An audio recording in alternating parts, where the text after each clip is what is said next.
Halo Sobat ATR BPN, salam sehat dan sukses. Bersama saya Riono. Senang sekali saya rasanya saat ini kita dapat berjumpa dalam rangkaian seri podcast tentang siap menghadapi penilaian kompetensi. Kali ini kita akan berbincang-bincang mengenai salah satu kompetensi dari 8 kompetensi manajerial, yaitu kompetensi kerjasama. Bersama kita telah hadir para narasumber yaitu Mbak Esti. Halo Mbak Esti, apa kabar? Yang kedua Bapak Lihardo Saragi. Halo Pak Lihardo, apa kabar? Baik, kabar sehat Pak. Oke. Ada pepatah yang mengatakan ringan sama dijinjing, berat sama dipikul. Kerjasama adalah sesuatu yang sering kita lakukan dalam kegiatan sehari-hari, termasuk kegiatan kita dalam menjalankan tugas pekerjaan. Dengan kerjasama dapat meringankan dan memudahkan kita dalam bekerja. Mungkin perlu kiranya kita pahami makna dari kerjasama itu. Bagi peserta penilaian kompetensi manajerial dan sosial kultural, sangat penting untuk memahami kompetensi kerjasama. Tentu saja tidak hanya memahami definisi kerjasama itu sendiri, tetapi peserta juga perlu memahami indikator perilaku pada setiap level dari kompetensi kerjasama. Ada 5 level dalam kompetensi kerjasama, namun pada kesempatan ini kita akan membahas hanya sampai level ketiga. Sobat ATR BPN, untuk mengetahui lebih jauh apa itu kompetensi kerjasama, mari kita ngobrol bareng dengan narasumber. Tanpa buang-buang waktu, saya ingin menanyakan kepada Mbak Esti, apa definisi umum kompetensi kerjasama? Silakan Mbak Esti untuk memberikan penjelasan Mbak Esti. Ya, baik, terima kasih Pak Riono. Hai Sobat ATR BPN, saya akan menjelaskan untuk deskripsi kerjasama sesuai dengan kamus kompetensi yang menjadi dasar dari penilaian kompetensi ya. Nah, kerjasama ini adalah suatu kemampuan menjalin, membina, mempertahankan hubungan kerja yang efektif, memiliki komitmen saling membantu dalam menyelesaikan tugas dan juga mengoptimalkan segala sumber daya untuk mencapai tujuan strategis organisasi gitu. Nah, jadi kerjasama ini merupakan suatu kemampuan yang secara efektif bekerja dan berkolaborasi dengan orang lain ke arah tujuan bersama, berkaitan dengan tingkat partisipasi dan juga kontribusi terhadap kinerja tim seperti itu. Oke. Baik, terima kasih Mbak Esti. Tadi telah dijelaskan definisi umum kompetensi kerjasama. Untuk selanjutnya saya ingin tahu apa dan bagaimana sih dengan deskripsi level 1, indikator perilaku level 1 kompetensi kerjasama. Ini saya lempar ke Pak Lihardo. Silakan Pak Lihardo untuk memberikan penjelasan Pak. Baik Pak Riono, saya akan menjelaskan apa yang menjadi indikator pertama pada level 1 kompetensi kerjasama. Adalah berpartisipasi sebagai anggota tim yang baik, melakukan tugas atau bagiannya dalam mendukung keputusan tim. Ya, untuk dapat memenuhi indikator perilaku tersebut, kita dituntut untuk mampu berpartisipasi sebagai anggota tim yang baik, mampu mendukung pencapaian tujuan tim, menyelesaikan tugas-tugas tim yang menjadi tugas kita, kemudian mendukung keputusan tim dengan melaksanakan apa yang sudah diputuskan oleh tim itu sendiri. Sedangkan indikator kedua pada level 1 adalah mendengarkan dan menghargai masukan dari orang lain dan memberikan usulan-usulan bagi kepentingan tim. Nah, untuk memenuhi indikator perilaku tersebut, kita juga harus bisa memenuhi 2 hal. Yang pertama, menghargai masukan orang lain, dan yang kedua, memberikan usulan-usulan bagi kepentingan tim. Nah, kemudian indikator yang ketiga pada level 1 adalah mampu menjalin interaksi sosial untuk penyelesaian tugas. Nah, untuk dapat memenuhi indikator perilaku ini, kita juga dituntut mampu menyelesaikan tugas tim ya. Nah, mampu berinteraksi dengan anggota tim yang lain, baik secara formal maupun secara informal. Seperti itu Pak Rian. Oke, baik. Terima kasih Pak Lihardo. Berarti level 1 itu perlu menunjukkan sikap partisipasi ya Pak ya? Ya, seperti itu. Nah, kalau begitu tadi kita sudah mendengarkan penjelasan dari Pak Lihardo tentang level 1. Sekarang saya ingin mendengarkan penjelasan tentang level 2 dari Mbak Esti. Silakan Mbak Esti. Baik, deskripsi untuk level 2 di kompetensi kerjasama ini yaitu menumbuhkan tim kerja yang partisipatif dan juga efektif. Nah, dari deskripsi ini, Sobat ATR BPN bisa terlihat ya, adanya bentuk interaksi dengan orang lain secara aktif. Jadi ada perbedaan nih kedalaman perilaku antara level 1 dengan level 2 gitu ya. Nah, untuk level 2 indikator perilaku yang pertama yaitu membantu orang lain dalam menyelesaikan tugas-tugas mereka untuk mendukung sasaran tim. Jadi ada kemauan nih untuk membantu orang gitu ya. Ini berkaitan juga dengan penyelesaian tugas bersama. Nah, indikator kedua pada level 2 yaitu berbagi informasi yang relevan atau bermanfaat kepada para anggota timnya. Dan juga mempertimbangkan masukan dan keahlian anggota tim dalam kelompok kerjanya itu, serta bersedia untuk belajar dari orang lain. Nah, sangat jelas ya Pak, ada 3 hal yang perlu diperhatikan nih Sobat ATR BPN, yaitu berbagi informasi yang relevan, mempertimbangkan keahlian anggota timnya, dan juga bersedia untuk belajar dari orang lain kan. Dan kesemuanya itu dilakukan tentunya untuk kepentingan dalam timnya gitu ya.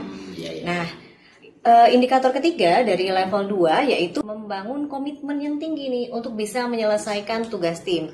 Nah, di sini perlu ada komitmen yang tinggi untuk dapat menyelesaikan sasaran kerja bersama gitu ya. Nah, karena dalam setiap individu ini kan harus bisa menempatkan prioritas lebih tinggi nih pada sasaran kerja tim dibandingkan dari sasaran kerja pribadi gitu Pak.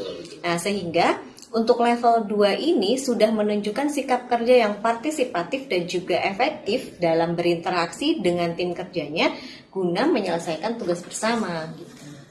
Oke, tolong Pak Liardo ya, berikan penjelasan deskripsi level 3 daripada kompetensi kerjasama beserta indikator perilakunya. Silakan Pak Liardo. Kita lanjut ke level yang lebih tinggi tentunya ya. Ya, level deskripsi level 3 kompetensi kerjasama, yaitu efektif membangun tim kerja untuk peningkatan kinerja organisasi.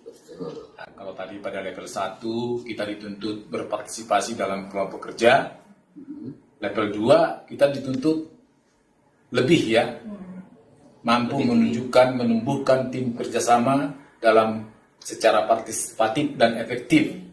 Sedangkan yang untuk level 3 kita dituntut mampu secara efektif membangun tim kerja untuk peningkatan kinerja organisasi. Jadi skopnya sudah lebih luas. Betul. Ya. Adapun yang menjadi indikator pertama pada level 3 adalah melihat kekuatan dan kelemahan anggota tim. Membentuk anggota tim yang tepat, mengantisipasi kemungkinan hambatan untuk mencari solusi yang optimal. Tentu untuk memenuhi indikator perilaku tersebut, kita dituntut harus bisa memenuhi 3 hal. Ya. Yang pertama, melihat kekuatan dan kelemahan anggota tim. Yang kedua, membentuk anggota tim yang tepat. Dan yang ketiga, dapat mengantisipasi kemungkinan hambatan dan solusi secara optimal. Sedangkan indikator yang kedua pada level 3 adalah mengupayakan dan mengutamakan pengambilan keputusan berdasarkan usulan-usulan anggota tim atau bagi kepentingan anggota tim atau kelompok, dan mampu bernegosiasi secara efektif untuk menyelesaikan pekerjaan yang menjadi target kelompok dan atau unit kerja ya. Nah, untuk memenuhi indikator perilaku ini juga kita harus dituntut 2 hal ini. Yang pertama tadi mengupayakan dan mengutamakan pengambilan keputusan ya berdasarkan usulan-usulan anggota tim. Kemudian yang kedua, mampu bernegosiasi secara efektif untuk upaya menyelesaikan pekerjaan yang menjadi target unit kerja atau kelompok kerja, seperti itu. Sedangkan yang indikator terakhir, indikator ketiga pada level 3 tersebut adalah membangun aliansi dengan pemangku kepentingan dalam rangka mendukung penyelesaian target organisasi atau kelompok kerja. Nah, tentu dalam memenuhi indikator ini juga kita dituntut menunjukkan adanya suatu aliansi tentunya ya. Aliansi yang dibangun dengan para pemangku kepentingan dan hasil yang diperoleh dalam rangka mendukung target kerja kelompok. Seperti itu Pak Riano. Oke, terima kasih Pak Liardo. Jadi untuk level 3 ini cakupannya sudah lebih luas Pak Lia. Seperti itu. Kalau saya perhatikan malah mungkin bisa dikatakan orang yang sudah memenuhi level 3 itu bisa dibilang dia mungkin pemimpin atau leader dalam unit kerjanya itu ya. Iya. Gitu. Nah, untuk selanjutnya Pak Lihardo biar teman-teman sobat ATR BPN ini lebih jelas mengenai kompetensi kerjasama ini, tolong Pak Lihardo berikan contoh aja secara umum.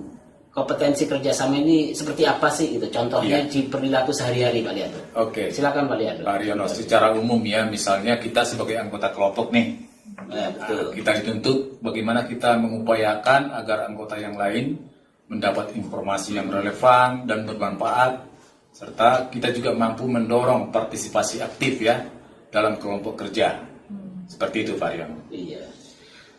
Oke Pak Lihardo, terima kasih. Jadi intinya kalau tadi saya boleh simpulkan terkait contohnya itu bahwa seseorang itu mampu memberikan motivasi kepada orang lain ya. Iya.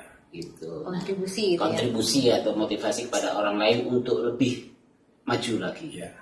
Untuk itu mungkin Mbak Esti mau menambahkan, silakan Mbak Esti. Ya.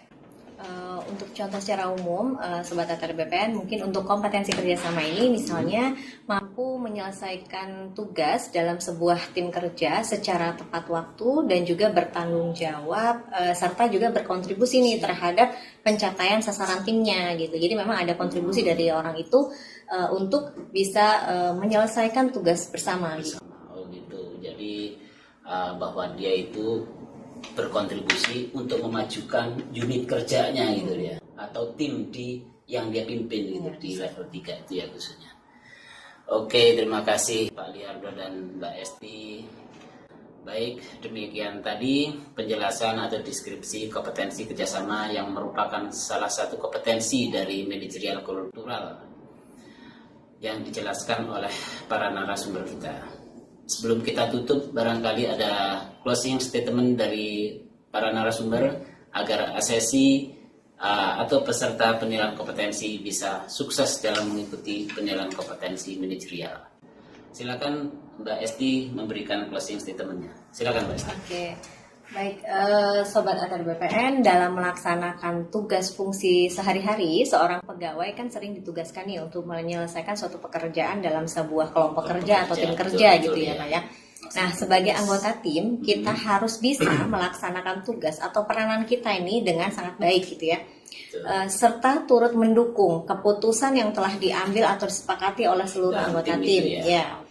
Nah, masing-masing anggota tim ini kan pasti memiliki kekuatan dan juga kelemahannya ya, betul. sendiri-sendiri ya. Karena setiap orang itu pasti punya sesuatu nih yang berbeda dengan lainnya gitu ya.